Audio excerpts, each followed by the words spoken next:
Então, pessoal, vamos iniciar aqui o nosso diálogo com a nossa convidada. Primeiro, gostaria, de dar boas-vindas, Bem-vindos, bem-vindas, bem-vindes à Sala 1 dos Diálogos. O tema vai ser Juventude Política, A participação de jovens e mulheres na política brasileira. Agradecemos muito, muito, muito a vereadora Teca Nelma por ter aceitado o nosso convite. E gostaria de dizer, Teca, que foi um grande prazer tê-la como colega de curso. Também foi uma irmã em projetos de extensão, a fim de empoderar mulheres, E está aí você como grande exemplo disso. Então, muito obrigada por ter aceitado o nosso convite. Agora, a secretária administrativa, Ana Luísa Vitali, vai ler um pouquinho sobre a sua história e depois a gente vai te pedir para aí sim falar sobre você, sobre a sua trajetória mais profundamente, tá bom? Boa tarde, pessoal. Boa tarde, Teca. Então, como a Bela falou, a Teca é lá da UNB, então recentemente formada em Relações Internacionais pela Universidade de Brasília e é a mais jovem vereadora do estado de Alagoas e é a feminista, militante, participou da 63ª sessão da Comissão sobre Estatuto da Mulher da ONU, lá em Nova York. Também realizou vários trabalhos no Brasil e no exterior, com crianças carentes e pessoas com deficiência no México e também no Peru. E tem uma trajetória, então, muito ligada à defesa de direitos humanos, de direitos das mulheres, das pessoas com deficiências, dos animais e de minorias excluídas. E vou passar a palavra para a Teca, para ela contar mais para a gente sobre a nossa história. E a reunião, no fim, após a fala dela, a gente vai ter também um tempinho para fazer perguntas e para a gente poder conversar. Okay. Muito obrigada, Teca. Oi, gente, boa tarde a todas, todos e todes. Eu estou muito feliz e honrada de ter sido convidada. Eu estudei com as meninas, então, para mim foi uma surpresa muito grande pelo convite. Na verdade, eu fiquei honrada de verdade, porque eu admiro muito o trabalho que vocês fazem na Cine da simulação. E quando eu vim antes como estudante e agora sendo convidada para conversar um pouquinho com vocês, eu fico muito feliz. Queria parabenizar a todos pela organização e que o trabalho está muito bonito. Eu vou me apresentar. Aqui não é uma palestra, é uma conversa. Vocês estão à vontade o tempo todo para perguntar, para interromper, é algo bem mais informal para a gente se conhecer e eu apresentar um pouco sobre minhas ideias. Eu sou Teca Nelma, eu tenho 22 anos e atualmente eu sou vereadora de Maceió, da capital de Alagoas. Eu me formei em Relações Internacionais na UNB. Primeiramente, eu passei na UEPB, lá na Paraíba. Fiz metade do curso na Paraíba e pedi transferência quando a minha mãe ganhou para deputada federal para Brasília. E aí lá eu terminei meu curso e também fiz um grupo de extensão que é Marias, Mulheres em Relações Internacionais, para a gente trabalhar sobre empoderamento e mulheres. E foi onde eu conheci a maior parte das meninas. Eu vou explicar um pouco como que eu cheguei até aqui. Eu acho que é uma surpresa muito grande para todo mundo quando eu falo que eu tenho 22 anos, que eu sou vereadora. Eu ainda sou bastante questionada quando eu estou nos espaços de poder, além de ser mulher pela minha idade. A minha mãe, eu tenho que explicar um pouco que a minha mãe, ela também é política, minha mãe é deputada federal, e ela é a única mulher como deputada federal do nosso estado. Aqui temos 9 deputados, ela é a única mulher, e ela foi vereadora durante 4 mandatos aqui na capital. Então, eu sempre acompanhei a trajetória política que ela teve aqui na cidade, no município e nos municípios adjacentes. Eu tenho irmãs mais velhas, mas nenhuma delas nunca se interessou por política e eu sempre gostei. Quando eu passei para a Universidade da Paraíba, eu participei do DCE, eu participei do CA, eu trabalhava na área política também, junto com a juventude. Na minha escola, quando eu estudava em Maceió, eu fui representante de turma, eu falava com grêmios estudantis. Então, essa trajetória política eu sempre acompanhei, mesmo desde pequena. E quando eu fui para a UNB, foi quando eu tive certeza absoluta que eu queria entrar na política. Inclusive, o Grupo Marias, o grupo de extensão, foi muito importante para eu me perceber enquanto mulher e atuante, para eu ver como eu poderia lutar pelas mulheres do meu município de Maceió. E lá em Brasília, eu decidi que seria candidata, eu liguei para os meus pais informando. Quando eu voltei para Maceió, eu fui escolher um partido. Atualmente, eu estou no PSDB. Eu procurei diversos partidos aqui na minha cidade Foi o partido que me prometeu liberdade de expressão, que eu poderia conversar e falar, emitir minhas opiniões. As meninas aqui que me conhecem sabem que eu tenho uma opinião muito forte a respeito das minhas ideologias, e foi o partido que eu me vi mais livre para conversar e poder expor o que é que eu tinha. Como a Ana já contou um pouco, eu tenho algumas áreas principais que eu trabalho. Eu sou vegetariana há 5 anos, então aqui eu também falo da causa animal. Eu sou feminista, então eu luto pelas mulheres. Aqui eu também luto pelas pessoas com deficiência. A minha mãe tem um trabalho muito longo a respeito do direito e dos deveres das pessoas com deficiência e reconhecimento local dessas pessoas, então aqui eu continuo com esse trabalho. Também trabalho com a população LGBTQIAP+, e com a população negra, além da juventude, criança e adolescente. Então, quando eu ganhei, eu subdividi o meu gabinete em várias esferas, várias coordenadorias, para cada pessoa fosse responsável por uma área específica. E eu queria agora bater um papo com vocês, para vocês falarem no chat. Eu gosto muito que as pessoas abram e eu vejo as pessoas, porque é muito estranho ainda para mim conversar com várias telinhas fechadas. Eu gosto muito de conversar. Obrigada, gente. Vocês puderem falar, fazer perguntas, o que é que vocês querem entender mais, se vocês querem saber como que é para mim, com 22 anos, estar na Câmara de Vereadores. Aqui são 25 vereadores na capital. Dos 25, apenas 4 são mulheres, nós temos 21 homens.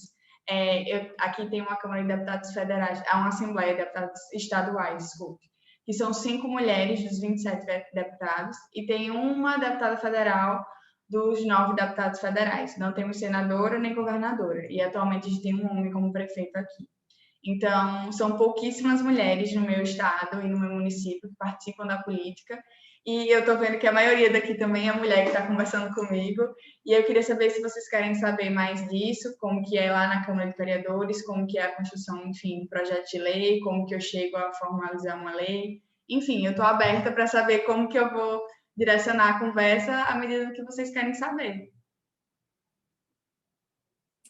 Então, primeiramente, né, a delegada da HLPF do Brasil, por favor. Oi, tudo bem, gente? Boa tarde. Ou quase... boa tarde ainda, né? Primeiramente, eu achei super interessante e fiquei super curiosa de vir para esse diálogo, porque acho que falta ainda muita informação sobre isso para encorajar nós mulheres, porque muitas vezes tem muitos projetos, mas tem poucas ações, né, sobre isso.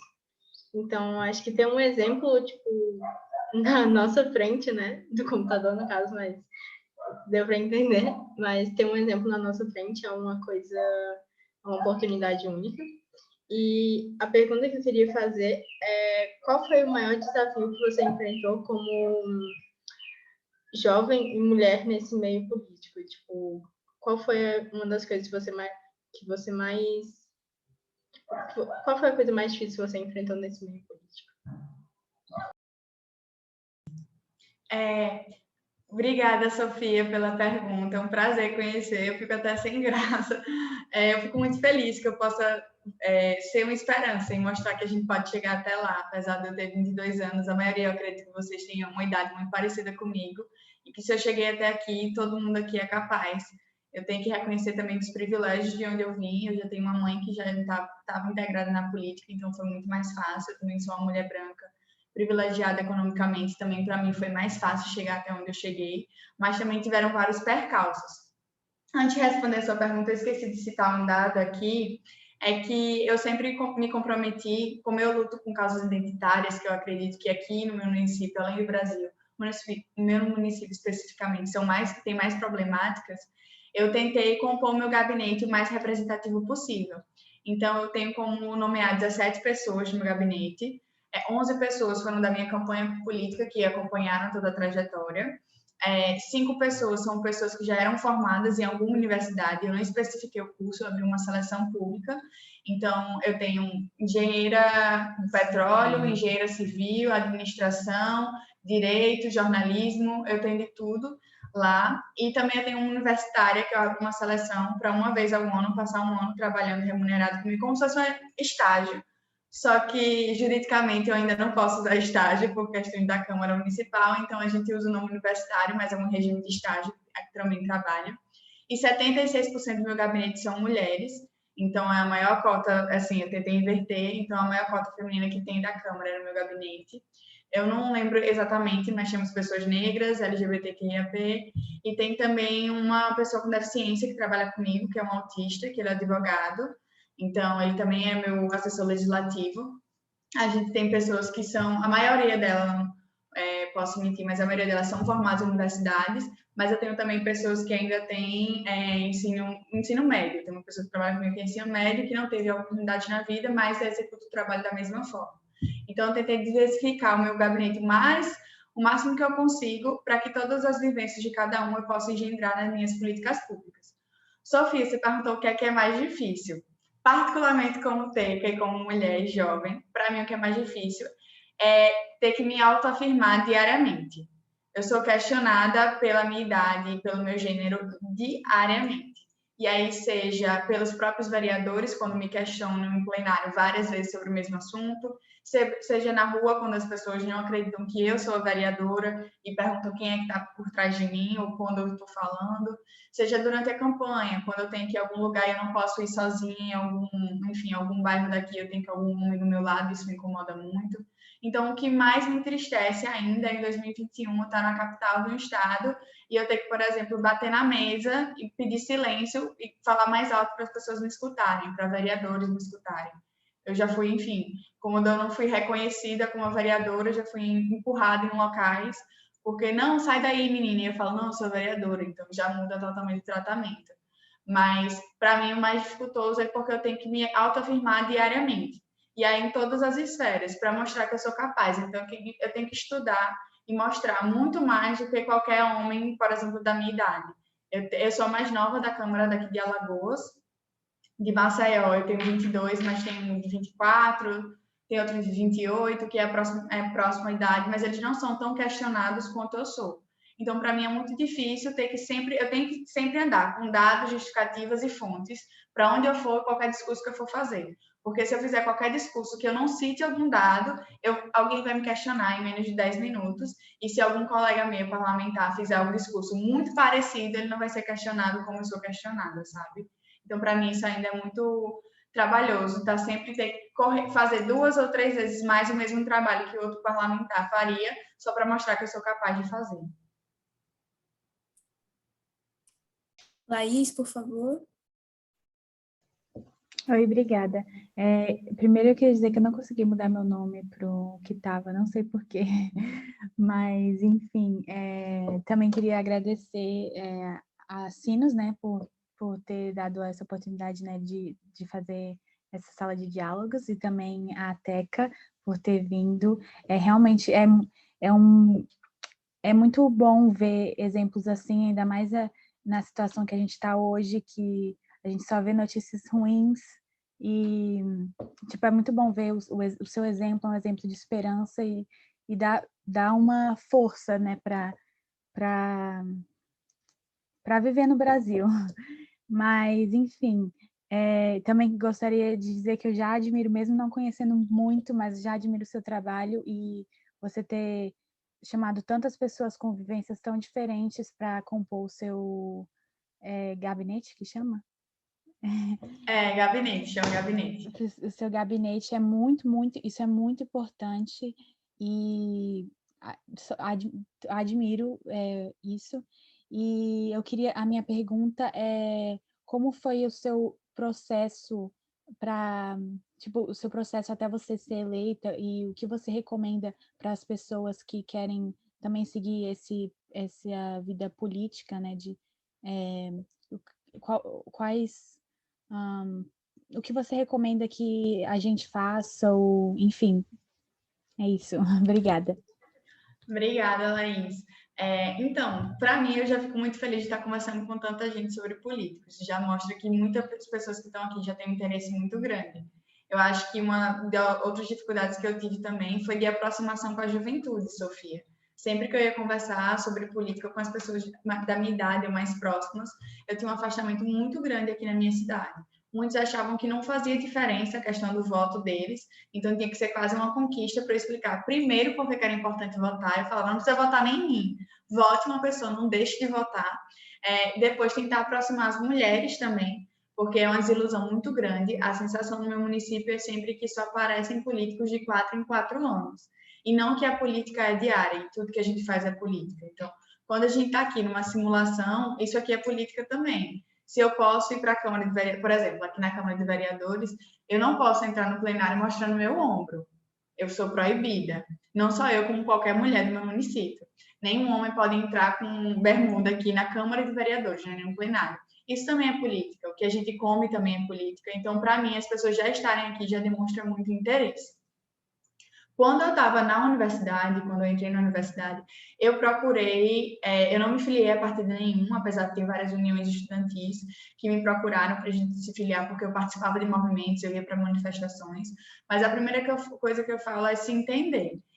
A política, ela é feita diariamente nas pequenas ações que a gente tem. Então, a primeira coisa é a gente procurar para onde você quer ir, se entender enquanto pessoa e o que isso representa na sociedade. Eu me entendo como, por exemplo, de esquerda desde muito nova, tanto que tem muita influência da criação dos meus pais, como que foi feito aqui em casa. Meu pai, por exemplo, ele foi exilado durante a ditadura, ele tem 76 anos, apesar de eu ter 22, então foi uma luta muito grande que ele viveu e que ele passou aqui dentro de casa. Mas eu acho que a primeira forma é procurar ou o Grêmio Estudantil, se você ainda estiver no ensino médio, ou se você já estiver na universidade e procurando ou os núcleos acadêmicos, o CA, o DCE, porque aí são fontes muito importantes para a gente entender como que é a política. O partido eu só escolhi quando eu tive certeza que ia ser candidata. Como a minha mãe já era deputada federal, a implicação de eu escolher um partido ia afetar diretamente também na minha família, porque provavelmente se eu escolhesse um partido oposto, isso ia ter repercussão no município. Se eu escolhesse o mesmo partido, também teria repercussão. Então, o que eu indico é, primeiro, procurar os movimentos estudantis, porque para mim é onde eu me encontrei, entendi qual era a necessidade política, para depois procurar um partido político. Dentro dos partidos políticos também tem os movimentos estudantis, que são uma ótima forma da gente conhecer, mas a política partidária, ela não precisa ser a primeira opção. Acredito que se aglutinar entre as pessoas é a melhor forma da gente começar. Obrigada. Vitória Faria. Bom, primeiramente, boa tarde a todas e a todos. Muito obrigada, secretárias da Assinos, pela oportunidade de ter trazido a Teca para conversar com a gente. Muito obrigada, Teca, por ter aceitado esse convite. Gostaria de começar apreciando o seu trabalho, apesar de, como disse a Laís, não ser um trabalho que eu conheço profundamente, mas a posição que você ocupa já é extremamente admirável. Eu gostaria de perguntar sobre o seu momento universitário. Eu estou entrando na universidade agora e estou tentando, traçar os caminhos nesse sentido. Por isso que eu gostaria de saber quais foram os maiores aprendizados que você tirou do seu curso e as oportunidades que você aproveitou enquanto universitária que contribuíram para você chegar onde você está. Muito obrigada desde já. Eu que agradeço, Vitória. Então, eu participei de 2 universidades, então eu tenho experiências bem distintas. Primeiro, eu passei na UEPB, que é na Paraíba, e lá na UEPB a gente tem eu também era Relações Internacionais, e depois eu transferi para a UNB. Na UEPB, o meu curso é muito mais teórico. A gente não tinha, por exemplo, a oportunidade de estágio e da aproximação que tem na UNB. Assim, quando eu parecia que eu estava na Disney, quando eu cheguei na UNB, tive pelo menos as oportunidades e ter a opção, tantas opções. Eu sei que a gente tem diversos problemas na universidade, mas na UEPB eu não tinha opção. A UEPB em João Pessoa é uma escola estadual cedida pelo Estado para a União, para ter uma sala para a gente ter aula de relações internacionais. Então, de manhã era a universidade, eu tinha aula, à tarde era uma escola estadual e à noite era a universidade também. A gente não tinha nenhum tipo de oportunidade. Mas lá, como era muita teoria, a gente tinha muito mais debate político do que eu encontrei na UNB. Na UNB, quando eu cheguei na UNB, foi o inverso. Lá, por exemplo, a gente falava de muito mais prática. Então, quando eu cheguei, eu lembro fatidicamente, Vitória, da minha primeira aula na UNB. Primeiro, lá é um mundo. Na UEPB era uma sala em uma escola estadual, então eu me perdi diversas vezes. Cheguei na sala e quando um professor começou a debater, eu acho que era sobre economia. E aí, algum colega do meu lado falou, não, porque eu estagio no Ministério da Economia. Eu olhei para mim, tipo, aquilo para mim era impossível. Porque de onde eu vim, da universidade que eu vim, a gente não tem estágio. O estágio que as pessoas têm de relações internacionais na Paraíba é apenas ser professor de inglês, em cultura, em escolas de línguas, né? Esse é o mais próximo que a gente chega de relações internacionais, ou quando você tem algum vínculo político, conseguir alguma coisa na prefeitura nessa relação, mas é muito escasso. Mas lá, eu parto, por exemplo, o movimento estudantil eu achei muito mais ativo, eu era muito mais próximo do movimento do que na UNB. Então, toda a teoria, entender o que eu estava fazendo e a importância da organização estudantil, da gente ir para a rua, organizar manifestos. A gente, por exemplo, o nosso grupo fechou a universidade um dia e eu nunca pensei que eu seria capaz, com meus 18 anos, por exemplo, de juntar minhas amigas, meus amigos e fechar a universidade, porque na época o nosso pleito era para a universidade existir, porque uma escola estadual cedida, uma sala, não é uma universidade. E também, como a gente estava ocupando a escola estadual, acabava que alguns alunos estavam sendo prejudicados das suas aulas pela questão da universidade. Então, nosso pleito era que existisse a universidade e que não fosse extinguida a escola. Isso, eu tive uma oportunidade de lutar diretamente em movimento. A gente foi para a rua, a gente fez manifestação, o pessoal foi show de trancar o cadeado da universidade.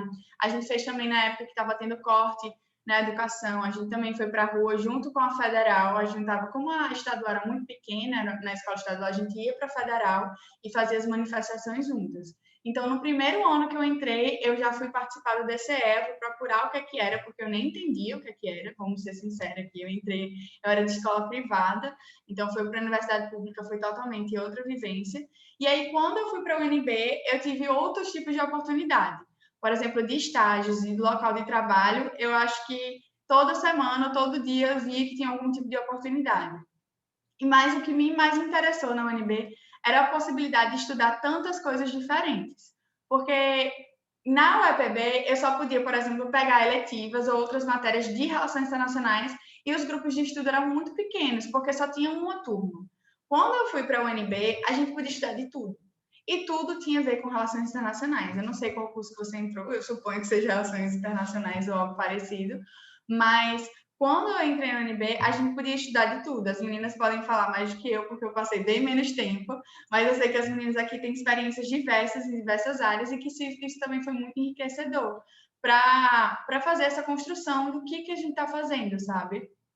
Na UNB, a gente tinha a oportunidade de conversar com pessoas de diversos cursos e de diversos períodos também. E para mim, isso era muito legal. Na UEPB não tinha. Tipo, por exemplo, na UEPB, quem mudava de sala era o professor. Na UNB, não. A gente que tinha várias aulas e a gente que ia correndo atrás e se perdendo durante vários prédios, mas na UEPB não. Então, para mim, primeiro eu tive totalmente uma parte teórica, que também foi muito importante para mim, e muito política. Assim, a gente tinha debates políticos muito calorosos dentro da sala.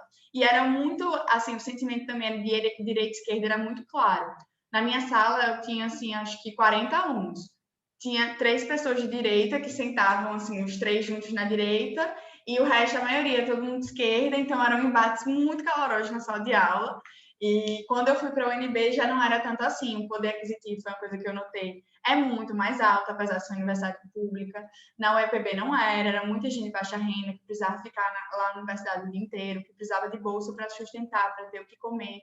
Então, os embates políticos eram bem diferentes quando eu estava aqui no Nordeste do que quando eu fui para a UNB. Eram umas coisas muito mais pé no chão aqui do que quando eu fui para a UNB, que eu vi outro tipo de conversa, outro tipo de debate. Mas também foi muito importante para mim. As duas construções me fizeram ver duas opções, sabe? O que é que eu poderia construir com isso? E eu trouxe muita coisa, muita bagagem, assim, especialmente do grupo, eu fiz de um grupo de extensão que se chamava Marias, que era Mulheres em Relações Internacionais, e para mim foi de extrema importância. As meninas estão aqui, uma delas que já fez, algumas que já fizeram parte comigo, e assim, além delas me acolherem na UNB, quando eu cheguei, que eu cheguei 100% perdida, não sabia onde é que eu estava indo, mas de entender muito como mulher e feminista e como que eu poderia usar as políticas públicas a nosso favor.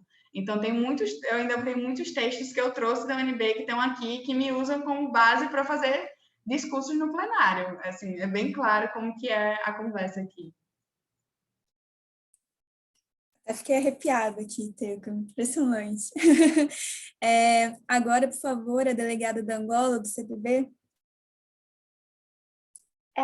Boa tarde para todo mundo. Eu gostaria de falar que Bom, eu conheci a história da Teca quando eu fui me inscrever para a sala e eu já achei assim, uma inspiração muito grande, principalmente para pessoas como eu, porque eu tenho 15 anos, eu estou no primeiro ano do ensino médio e já acredito muito nessas vertentes, assim.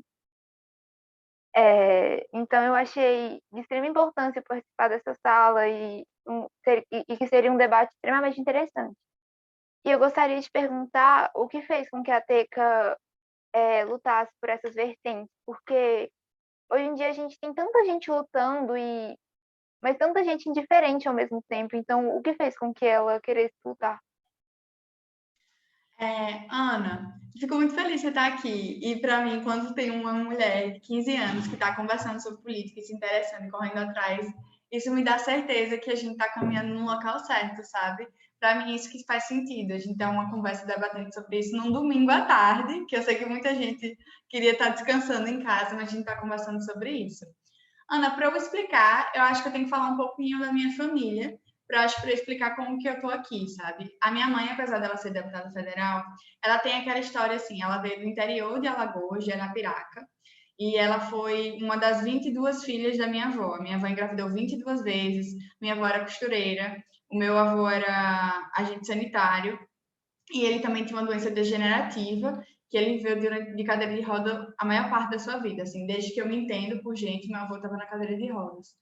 E a minha mãe teve aquela história de separação, sabe? Ela foi a primeira a sair de casa, a primeira a se formar, ela se formou em psicologia, se especializou em pessoas com deficiência. E depois disso, foi depois que ela estava formada, então ela comprou a primeira TV de casa. Ela conseguiu tirar a minha avó de certos locais para uma casa melhor, ajudou todos os meus tios a se formarem, a estudarem. Então, ela foi a primeira de muitas coisas dentro da minha família. Então, o poder aquisitivo de quando a minha mãe nasceu e como ela tinha na minha idade de 22 anos para agora o que eu tenho é totalmente diferente. Só que eu tive um background muito, muito de ver qual que era a dificuldade das pessoas. Como a minha mãe teve toda essa história de superação que chegou até onde chegou, o meu pai também tem uma história muito parecida. Mas meu pai é um pouco mais velho, que ele lutou na época da ditadura militar, ele era jornalista, e ele foi exilado durante 8 anos daqui do Brasil, ele morou na Europa durante um tempo, exilado, depois ele voltou para cá. Eu convivi com muitas pessoas diferentes durante toda a minha vida. A minha mãe, ela foi vereadora durante 20 anos aproximadamente, e depois ela foi deputada federal. Então, desde o meu 1 ano de idade, eu estava convivendo com pessoas de todas as cores, credos, classes sociais, e especialmente pessoas com deficiência. A minha mãe, ela foi uma das precursoras do movimento Pestalozziano, que é a Associação Pestalozzi, aqui no município de Maceió. Ele tem 30 anos aproximadamente, e ela que fez crescer, atualmente ela é a melhor do Brasil, e ela que fez crescer todo esse movimento para dar acesso às pessoas que mais precisam. Então, primeiro, eu cresci com esse espelho dentro de casa, tanto a minha mãe quanto o meu pai. A gente sempre lutou pela desigualdade social, para que isso fosse extinguido. A nossa vivência e o nosso posicionamento da minha mãe sempre foi das pessoas excluídas, hoje das minorias. E é muito engraçado a relação das pessoas quando a minha mãe era vereadora e quando eu sou vereadora. Porque as pessoas excluídas que chegam na Câmara antes escanteavam para minha mãe, sabe? Assim, não, a Tereza que gosta desse povo, era assim que era utilizado. E agora não é muito diferente. Quando tem algum caso, a única coisa que adicionou foi a causa animal, porque eu resgato animal desde meus 15 anos. Como eu sou vegetariana, eu me tornei vegetariana aos 15, e isso foi que aumentou também, porque agora quando tem um problema de animal, ontem mesmo, 11 horas da noite, me ligaram, tem um cachorro atropelado, fui lá tentar ajudar. Mas a minha mãe, ela sempre teve esse tipo de política. Então, quando eu entendi que eu tinha um poder aquisitivo alto, que eu tinha oportunidades que muita gente não tinha, eu estava na universidade, e o que é que eu poderia fazer com isso da minha vida? Eu acho que foi muito posicionamento meu de criação também. Então, eu vi que eu poderia entrar na política para ajudar na transformação social, principalmente no meu município. Eu não sei se vocês conhecem Alagoas, eu sei que Marina aqui é de Maceió também. Mas eu não sei se vocês conhecem Maceió em Alagoas, mas aqui é um estado paupérrimo. A gente não tem acesso à educação de qualidade, acesso à saúde. A violência contra a mulher, se eu não me engano, há pouco tempo era uma das maiores do país. A violência contra jovens negros. As oportunidades aqui para a juventude são mínimas. A gente não tem oportunidade de nada. Então, são as mesmas famílias que perpetuam no poder. E eu tive esse pensamento de poder contribuir para diminuir a desigualdade social. Então, além de toda a minha família, tudo que eu estudei na universidade, meu curso assim foi bem esquerdista nesse sentido, tanto que as coisas que eu aprendi.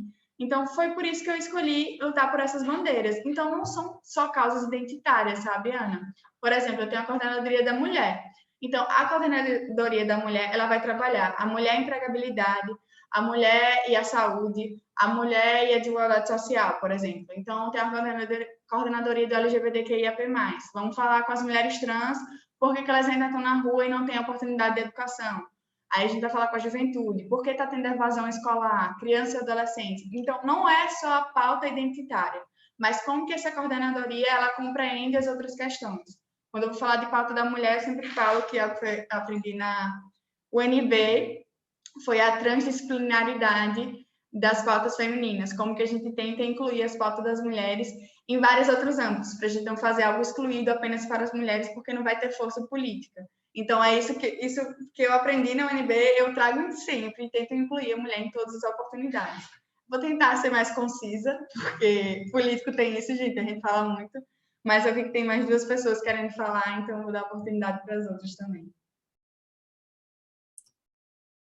Por favor, delegada do Brasil, HLPF.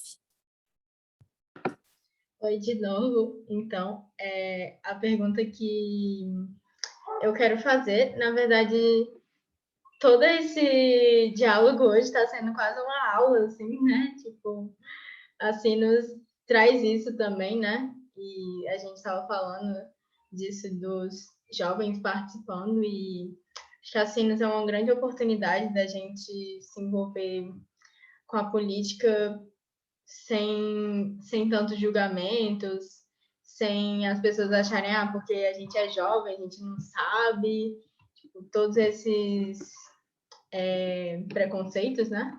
Mas a pergunta que eu ia fazer é que, na verdade, é tipo meio um desabafo / pergunta, tipo, como você lida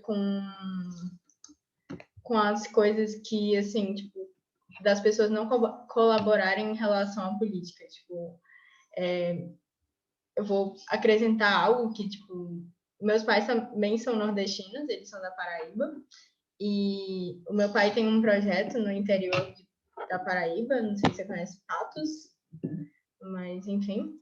Ele tem o melhor São João do Brasil, Patos. Ele tem um projeto de educação que dá oportunidade de educação para jovens, crianças e adultos. E eu sinto isso, tipo, na minha casa e diariamente, o quanto que as pessoas não colaboram com políticas, o quanto que as pessoas querem melhoras, só que, tipo, não colaboram, não ouvem, não discutem. Então, eu queria saber a sua opinião sobre essa relação de, tipo, pessoas querendo melhoras, mas pessoas também não colaborando com essas melhoras. Sofia, eu acho que eu amadureci um pouco durante a campanha sobre essa questão. Porque eu não vou mentir para vocês, mas eu ficava muito chateada quando eu chegava numa casa, por exemplo, para falar sobre política, porque para mim é o que me move, e eu levava uma portada na cara, porque isso aconteceu também, porque falava, não, daqui a 4 anos você vai aparecer para pedir meu voto e ir embora.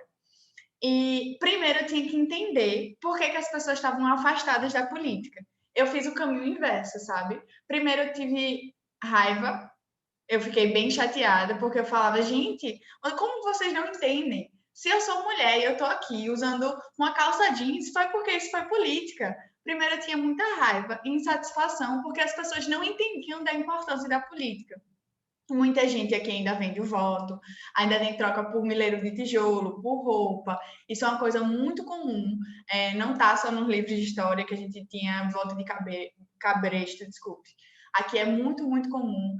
Tem muito pedido para troca de favores para voto. E eu tentava explicar que tudo bem, você está precisando disso, você vai aceitar de uma pessoa que está lhe oferecendo?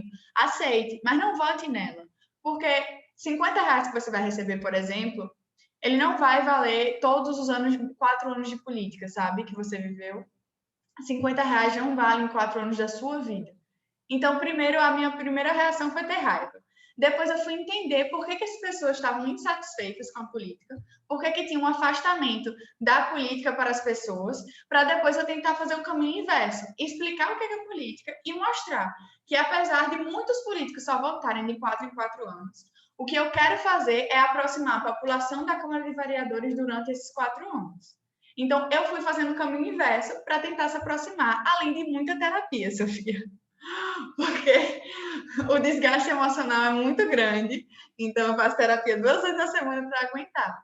Mas, assim, muitas vezes eu chegava, as pessoas não sabem aqui no município onde é a Câmara de Vereadores. Sequer foram na Câmara de Vereadores, não conhecem a Câmara e não sabem, o mais importante, não sabem o que vereador faz.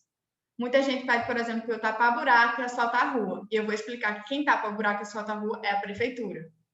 Muita gente acha que eu estou ali só para pegar dinheiro e repassar dinheiro para as pessoas. E eu falo, não, eu recebo um salário, mas isso não quer dizer que eu funcione apenas para dar ajuda financeira para as pessoas, ou conseguir um emprego na prefeitura. Então, o que é que eu faço agora? É tentar fazer o sentido inverso. Um dos programas que eu tinha, que eu quero implementar ainda, era o meu gabinete itinerante, para uma vez no mês, em um bairro periférico, para conversar sobre política com as pessoas. Por conta da pandemia, esse programa ainda está suspenso. Eu faço muito mais de eu ir na comunidade, algum pedido, alguma chamada mais específica do que aglomerar a população. Então, Sofia, o que eu estou fazendo agora é tentar fazer um caminho inverso, explicar que a política é diária, que tudo que a gente faz é política e que a gente tem que aproximar para a população entender e aprender a gostar de política. Porque se a gente só ficar num embate direto, vai afastar cada vez mais. E as pessoas que precisam estão cada vez mais longe. Então, é sempre chamar as pessoas para dentro. Porque, para mim, se a pessoa não sabe nem... Se eu tenho uma pessoa de baixa renda, que ela nem sabe onde é a Câmara de Vereadores, eu convido ela para ir, ela é barrada no momento porque ela está de chinelo e bermuda, por exemplo. Na Câmara de Maceió não pode entrar. Então, são pequenas medidas que afastam cada vez a população que precisa da política, sabe? Então, eu estou tentando fazer o caminho inverso e trabalhar junto com a população. Bom, e agora, por último, a Marina Nobre, conterrânea. Oi, Teca, tudo bom? Primeiro, eu queria agradecer por você estar aqui. É muito bom ver mulheres, principalmente de Alagoas, na política, né? Tipo, representando a gente assim, dessa forma. Eu me sinto muito bem, muito dentro de tudo. Eu queria perguntar para você, de todas as pautas que você faz parte lá em Maceió, o que você acredita ser o maior desafio? A gente sabe que lá a gente ainda enfrenta muito preconceito em todas essas pautas que você falou. É um estado muito, muito, muito difícil de lidar. E o que você acredita que pode ser feito, que você vem fazendo para melhorar isso? Então, Marina, a pauta mais fácil, sem dúvida, é a causa animal no momento. Porque ninguém publicamente, politicamente, assume, por exemplo, que é contra gato e cachorrinho. Eu nunca vi ninguém assumir uma posição de frente e vai dizer, não, eu quero matar gato e cachorro. Então, essa, por exemplo, é a mais fácil que eu tenho no município. Porque não existe nenhuma política no município de Maceió para causa animal, nenhuma lei. Então, eu posso criar todas e passa tranquilamente. A gente tem um problema muito grande com, na verdade, as pautas mais identitárias, LGBTQIAP+, e pessoas negras. As mulheres, eu ainda consigo passar alguma coisa. Por exemplo, nessa semana a gente teve duas votações importantes, que foi uma para fornecer absolventes nas escolas municipais e outra que é para dar prioridade a mulheres vítimas de violência em conjuntos habitacionais do município. A gente conseguiu ter essas 2 vitórias e só somos 4. A gente ainda consegue passar algumas causas das mulheres. Mas quando a gente fala das causas mais específicas, como, por exemplo, LGBT e pessoas negras, tem uma resistência muito forte dentro da Câmara. A gente não tem nenhum representante do movimento negro eleito. Eu me coloco como aliada do movimento, mas eu não sou uma pessoa negra. Eu tento representá-los dentro da Câmara, mas não temos, de fato, um representante que foi eleito. Não tem nenhuma pessoa negra. Todos são brancos lá dentro. E a gente tem só 4 mulheres. O que é que eu tenho feito para conseguir que essas pautas sejam levadas em votação? É chamar a população para dentro da Câmara. A gente teve um embate muito forte aqui no meu município, que era sobre a nominação de uma praça, que tinha o nome de Dandara dos Palmares. Eu não sei se vocês conhecem Dandara, mas foi a esposa de Zumbi, mulher, esposa, enfim. Que ela lutou junto pela libertação das pessoas que foram escravizadas. E aqui a gente tem uma história de Zumbi muito grande, tem União dos Palmares, que foi um quilombo muito forte, então a gente tem uma história de libertação grande. de uma praça que se chamava Dandara desde 95. E a praça foi recentemente, uma lei que é inconstitucional, passou dentro da Câmara para mudar para a Praça Nossa Senhora de Rosa Mística. E por mais que o embate não fosse religioso, é mais uma forma de apagar a história do povo negro e ainda mais da mulher negra do nosso município. Então, eu chamei 20, foram 21 representantes de 21 movimentos negros, o movimento negro aqui do município de Maceió, que foram para a Câmara. Primeiro, assustou todo mundo, porque as mulheres foram bem representativas, com turbantes, com saia rodada, e primeiro assustou todo mundo.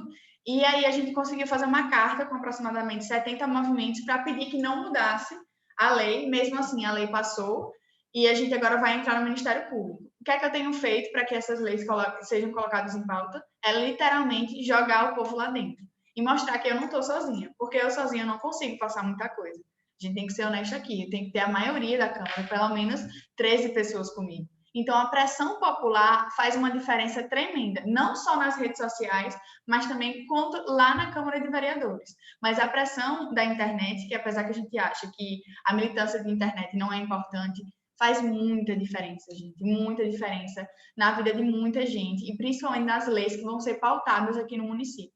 Esse caso da Praça de Dandara, que ainda está em alta, aqui no município de Maceió, a gente só conseguiu dar essa visibilidade porque a gente chamou o pessoal para fazer protesto na porta da Câmara, para fazer lei, para ir conversar com vereador e vereador. Então, o que é que eu tenho feito para conseguir que as pautas que são mais custosas para os outros vereadores aprovarem é trazer um movimento para dentro da Câmara e dar voz para eles? Por exemplo, eu tenho feito muitas leis com ONGs. Então, assim, por exemplo, tem o CDDM, que é o Centro de Defesa da Mulher. Eles pensaram numa lei e aí eles vieram conversar comigo. A gente construiu a lei em conjunto. Eu tenho que assinar como vereadora, mas na lei, na justificativa, está lá, que essa lei não foi minha. A lei foi minha, das mulheres, de um movimento, esse outro movimento. Então, o que é que eu tenho feito é trazer mais gente para trabalhar junto comigo, mesmo sem mandato. Porque o mandato eletivo é uma das formas de exercer a política. Isso que a gente está falando, a gente está exercendo, se aglutinar em ONGs também, associações também, você ir pessoalmente requerer seus direitos. Então, tem várias formas para a gente fazer a política e eu tenho conseguido colocar essas questões em pauta quando eu trago o movimento para junto de mim e a gente vai em conjunto. Porque sozinha eu realmente não consigo. Eu sou, assim, cerceada a fala várias vezes, já tem, enfim, filmagens no YouTube, se depois quiserem procurar, da Câmara mesmo, dos debates em plenário, que pedem a fala para perguntar se eu sei o que eu estou falando, que eu cheguei agora, que eu não devo falar nada disso. É desse nível, assim, sabe, dos embates. Leva muito mais para o lado pessoal do que para o lado real da política pública. Então, a forma que eu consigo é botar o movimento na porta mesmo, ficar aguardando o vereador. É assim que a gente tem conseguido fazer. Porque senão a gente vai ter um retrocesso muito grande na Câmara de Vereadores de Maceió. Ganharam muitas pessoas que são bem reacionárias. E realmente, Sofia, mas o presidente também se assusta com a opinião pública e com o movimento de pressão popular. Eu acho que, como vocês viram mesmo, toda a movimentação, por exemplo, que teve acerca do ex-presidente Lula, já fez mudar muitos posicionamentos do atual presidente Bolsonaro. Então, as pessoas se assustam com a opinião pública. A opinião pública é muito importante. E, assim, vamos ser sinceros que aqui a gente tem muito homem vaidoso, que a opinião pública é muito importante mais ainda. Então, tudo que vocês fazem na internet, não achem que é besteira e não chega nas nossas vistas como políticos, porque tudo chega. Assim, eu sei que está acabando o tempo, mas eu tenho minha cor de campanha e que eu uso é rosa pink, que é a cor da minha mãe. Ela foi a primeira política a implementar o rosa, enfim. E aí eu uso rosa pink. E eu cheguei na Câmara de Vereadores e pintei minha porta de rosa pink. Parecia a Segunda Guerra Mundial. Eu recebi ligação de senador porque eu pintei a porta rosa pink com o meu dinheiro. Não foi dinheiro público. Eu tirei o meu dinheiro, eu vendi meu carro para reformar todo o meu gabinete e pintei a porta de rosa pink. Mas uma porta rosa pink causou um rebuliço que eu tive que falar com mais de 20 pessoas para conseguir a minha porta rosa pink. Então, são pequenas coisas que a gente vai incomodando as pessoas pelos nossos posicionamentos. Já recebi ligação de vereador falando, eu tô com medo agora de falar em plenário. Eu disse, oxe, por quê? Não, porque senão você vai brigar comigo. Eu digo, não vou brigar com você, eu sou sua amiga. Fora da Câmara. Na Câmara, se você falar alguma coisa que eu discordo, eu vou lhe responder à altura. Não vou falar mais nunca, vou falar mais não. Então, são as coisas que a gente está passando dentro da Câmara. E é muito importante que a gente tenha vocês junto com a gente. As opiniões influem demais, demais, demais. E essa militância e a ajuda da juventude é fundamental para a gente continuar na política. Assim, a sensação que eu tenho é que a gente está conseguindo mudar o estigma que a gente tem de responsabilidade, que não quer nada, e quando a gente se organiza, a gente mostra que a gente é capaz também de discutir, sabe? E aquele lema que começou com as pessoas com deficiência, nada de nós sem nós, também vale para a juventude. A gente não pode deixar que nossas políticas públicas sejam levadas por pessoas que não vivenciam também o que a gente vivencia enquanto jovens, sabe?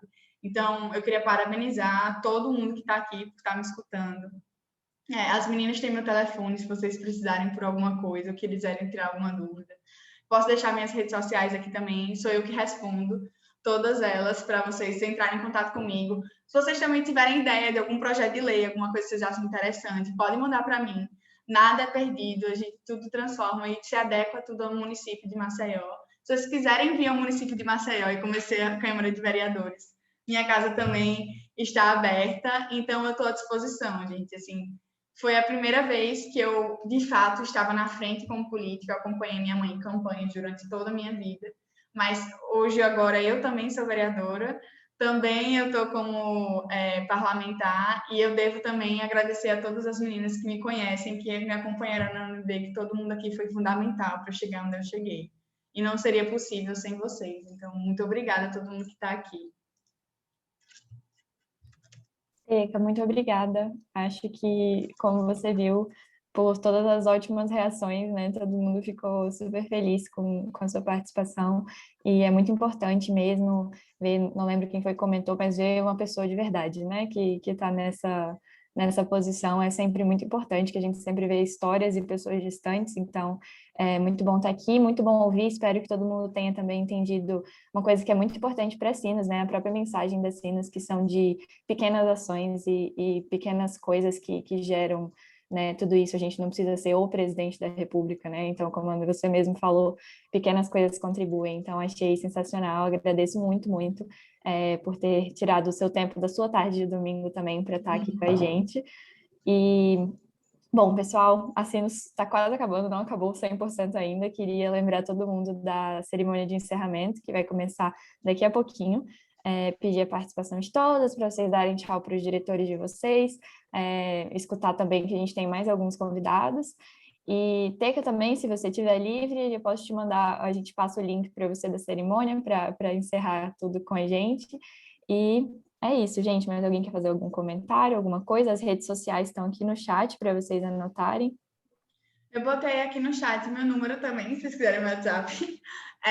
Não sei, para falar alguma coisa, ou é o meu pessoal. Meu Instagram, Twitter, Facebook são todos iguais, é tudo Teca Nelma. E o que tiver de rosa pink sou eu. Muito obrigada, pessoal. Muito obrigada, Teca, em primeiro lugar. E realmente foi muito inspirador, muito, muito gostoso ter esse momento aqui. Acho que encerramos, né, assim, com chave de ouro, como deveria ser.